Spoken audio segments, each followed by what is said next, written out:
درس کا آغاز سورۃ البقرہ کے 22ویں رکوع اور دوسرے پارے کے 6 رکوع سے ہوگا۔ سورۃ البقرہ کی آیت نمبر 177 سے ہوگا۔ جب قبلہ چینج ہو گیا اور بیت المقدس سے بیت اللہ شریف قبلہ بن گیا تو یہودی اور عیسائی بہت زیادہ اعتراضات کرنے لگے۔ جیسا کہ آپ سن چکے، یہودی بیت المقدس کے مغربی کنارے کی طرف منہ کر کے اپنی عبادت ادا کرتے ہیں اور عیسائی مشرقی کنارے کی طرف منہ کرتے ہیں، اور وہ ان بحثوں میں لگ گئے۔ تو یہ آیت کریمہ نازل ہوئی، اس میں بیان کیا گیا کہ قبلے کا تعین تو بعد کی بات ہے، اصل بات تو یہ ہے ایمان تمہارا ہے یا نہیں ہے، کہ جب تک عقائد درست نہیں کوئی عبادت قبول ہوتی نہیں ہے۔ تو اس طرف منہ کرنا ہے کہ اس طرف منہ کرنا ہے، تم اسی بحث میں لگے ہوئے ہو۔ جو نیکی کی اصل ہے اس کی طرف تو تم نے توجہ دی نہیں ہے۔ ایمان اور عقائد درست نہ ہو تو نیک اعمال اللہ کی بارگاہ میں قبول نہیں ہوتے، اور یہودیوں اور عیسائیوں کے تو عقائد ہی درست نہیں۔ لَيْسَ الْبِرَّ أَن تُوَلُّوا وُجُوهَكُمْ قِبَلَ الْمَشْرِقِ وَالْمَغْرِبِ، نیکی کی اصل یہ نہیں کہ تم اپنے چہرے مشرق اور مغرب کی طرف کر لو۔ وَلَكِنَّ الْبِرَّ مَنْ آمَنَ بِاللَّهِ، ہاں لیکن نیکی یہ ہے کہ جو ایمان لائے اللہ پر، وَالْيَوْمِ الْآخِرِ اور آخرت کے دن پر، وَالْمَلَائِكَةِ اور فرشتوں پر ایمان لائے، وَالْكِتَابِ اور تمام کتابوں پر ایمان لائے، وَالنَّبِيِّينَ اور تمام نبیوں پر ایمان رکھے۔ ان میں سے کسی ایک کا انکار بھی کفر ہے اور وہ شخص کافر ہو جائے گا۔ اب یہ یہودی انجیل کو اور قرآن کو نہیں مانتے، عیسیٰ علیہ السلام اور حضور کو نہیں مانتے صلی اللہ علیہ وسلم، اور یہ عیسائی توریت اور قرآن کو نہیں مانتے، حضرت موسیٰ علیہ السلام اور حضور صلی اللہ علیہ وسلم کو نہیں مانتے۔ جب ایمان ہی نہیں تو اب کس طرح منہ کرنا ہے کس طرح منہ نہیں کرنا، اس بحث کا کوئی فائدہ ہی نہیں ہے۔ وَآتَ الْمَالَ عَلَى حُبِّهِ، اور نیکی کی اصل یہ ہے کہ ایمان لانے کے بعد اللہ کی محبت میں مال خرچ کیا جائے، ذوی القربہ رشتہ داروں کو دیا جائے، زکوٰۃ اور صدقہ واجبہ یہ ہر رشتہ دار کو نہیں دے سکتے۔ ماں باپ، بیٹا بیٹی، دادا دادی، نانا نانی، پوتا پوتی، نواسا نواسی کو زکوٰۃ نہیں دی جا سکتی۔ شوہر بیوی کو زکوٰۃ نہیں دے سکتا، بیوی شوہر کو زکوٰۃ نہیں دے سکتی، لیکن اس کے علاوہ جو باقی رشتہ دار ہیں ان کو زکوٰۃ دی جا سکتی ہے اگر وہ مستحق ہوں۔ یہ تو زکوٰۃ کی اور اس صدقے کی بات ہے جو واجب ہے، لیکن جہاں تک انسان اپنے ماں باپ پر جو خرچہ کرتا ہے، جو اپنی اولاد پر جائز اخراجات کرتا ہے، جہاں تک اس کی بات ہے وہ بھی ضائع نہیں جاتا بلکہ اس پر بھی اسے ثواب دیا جاتا ہے۔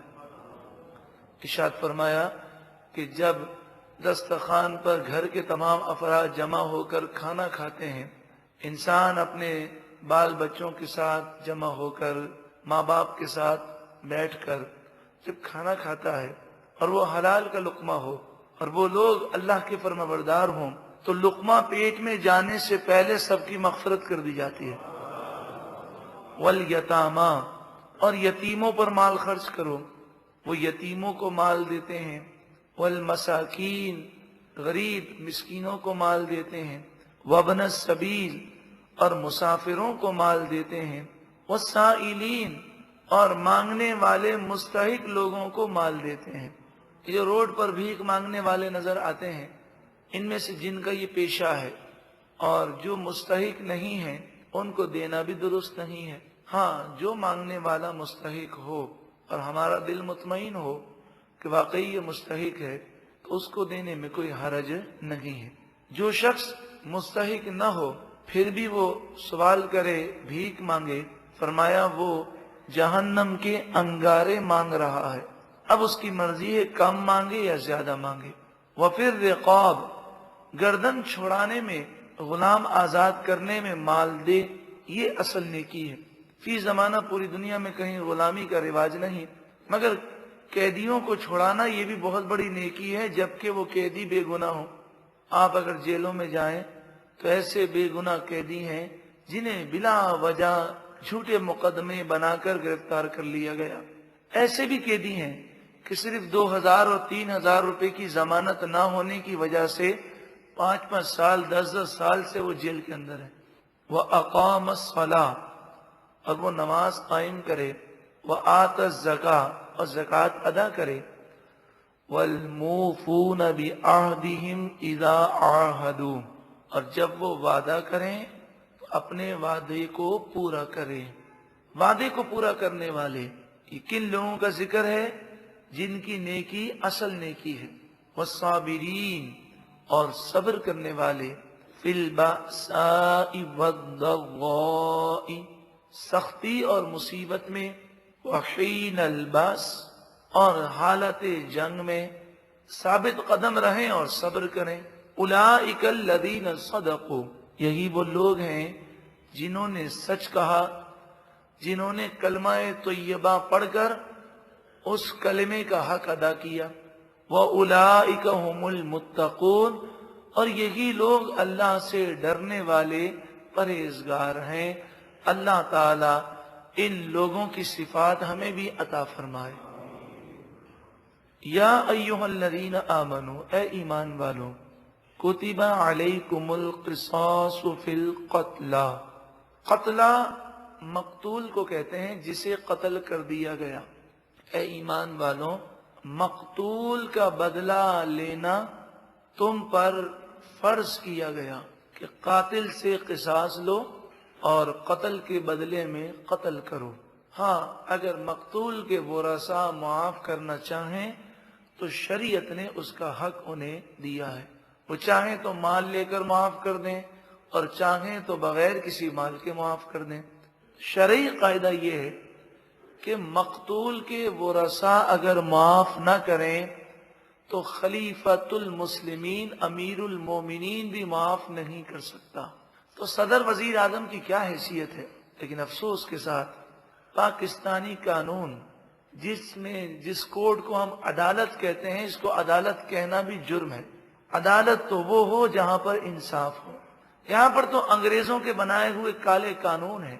قانون یہ ہے کہ اگر قاتل پکڑا جائے، وہ خود اقرار بھی کر لے، جرم ثابت بھی ہو جائے، اسے سزائے موت دے دی بھی جائے اور اس کے ورثاء، مقتول کے ورثاء معاف نہ بھی کریں، اگر تختہ دار پر اسے لٹکا دیا جائے اور اگر صدر مملکت آرڈر کر دے تو اس کا قتل تو معاف کیا ہوتا ہے، اسے باعزت بری کر دیا جاتا ہے۔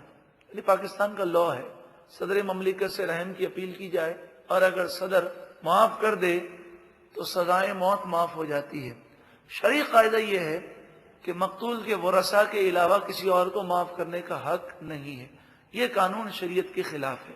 زمانہ جاہلیت میں یہ ہوتا کہ جب کوئی کسی کو قتل کرتا تو وہ اس قاتل کو نہیں مارتے بلکہ اس قاتل کو بھی مارتے اور پھر ایک خون کے بدلے میں 10 آدمیوں کو قتل کرتے۔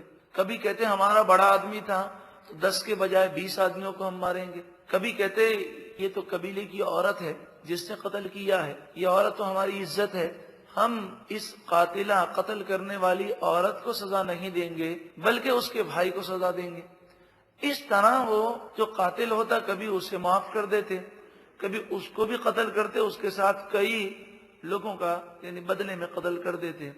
فرمایا الحر بالحر، اگر قتل کرنے والا آزاد ہے تو اسی آزاد کو قتل کیا جائے گا۔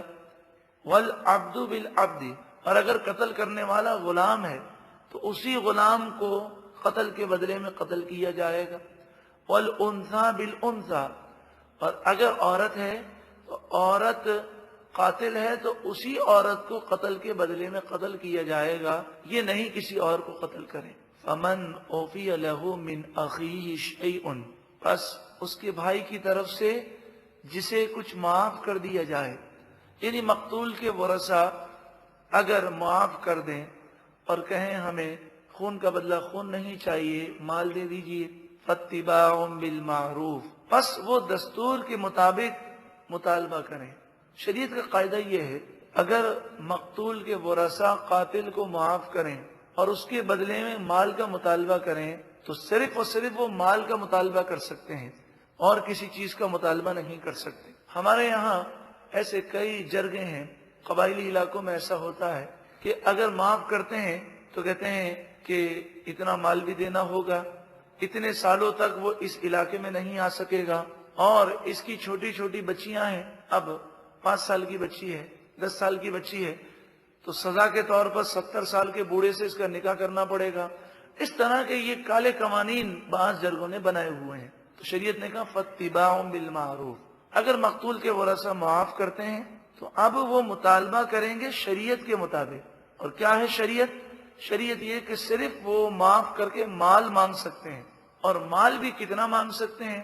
100 اونٹ کا مطالبہ کر سکتے ہیں، یا 100 اونٹ کی قیمت کا مطالبہ کر سکتے ہیں، یا 1000 دینار کا مطالبہ کر سکتے ہیں، یا اس کی قیمت کا مطالبہ کر سکتے ہیں، یا 10,000 درہم کا مطالبہ کر سکتے ہیں، یا اس کی قیمت کا مطالبہ کر سکتے ہیں۔ ان تینوں مقداروں سے کم کا مطالبہ تو کر سکتے ہیں، لیکن اس سے زیادہ مطالبہ کرنا جائز نہیں۔ 100 اونٹ کی قیمت لے لیں، یا آپ 1000 دینار جو 4.5 کلو سونا ہے اس کی قیمت لے لیں، یا 10,000 درہم چاندی جس کا موجودہ وزن 31.5 کلو چاندی، 31.5 کلو چاندی، یا 4.5 کلو سونا، یا 100 اونٹ، ان تینوں میں سے کسی کا مطالبہ کر سکتے ہیں، اس کی قیمت کا مطالبہ کر سکتے ہیں، اس کا کم کا مطالبہ کر سکتے ہیں، اس سے کم کا تو کر سکتے ہیں، اس کے برابر کر سکتے ہیں، اس سے زیادہ نہیں کر سکتے۔ یہ شریعت میں جائز، اس سے زیادہ نہیں ہے۔